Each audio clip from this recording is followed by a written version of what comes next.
Hello everyone, uBresi kulakhuluma kahle.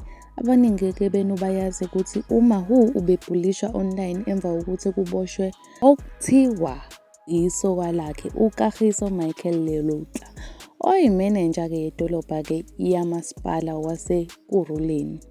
Past tense, ubeyimenenja, akaseseyona manager because obviously uboshiwe.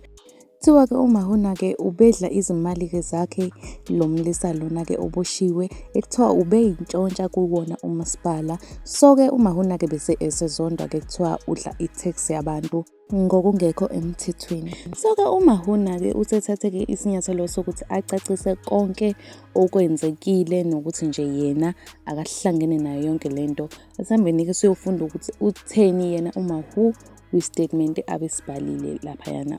Ngamagama akhe-ke uMaHu ushilo ukuthi I'm not dating the person you all are assuming I'm dating.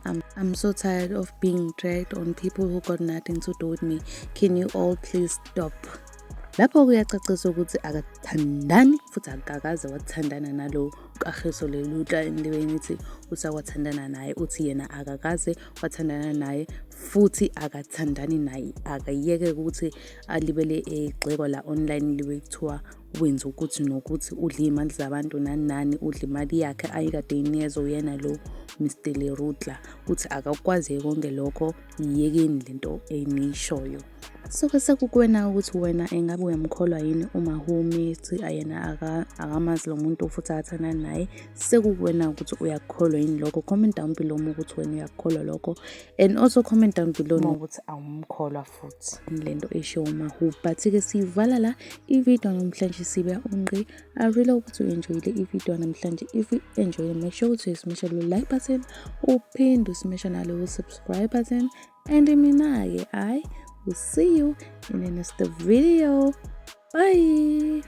And also nakho la ekhuluma khona ngomthunzi. Abantu bathi yena uMaHu une-crush ngomthunzi, but-ke asazi ukuthi iqiniso yini lelo. I've seen the relationship you guys have. It's amazing. What do you want to say about him? Sure, Mthunzi, first of all, I appreciate him. Mthunzi is always like there for me. When I call him, Mthunzi, I know you are busy, but can you please give me time for this day? We will make sure that he come through. Real. No matter ukuthi busy kanjani, uzozama isikhathi sakhe afike for me. Yeah. I'm on some gigs around, so I appreciate him so much. Yeah.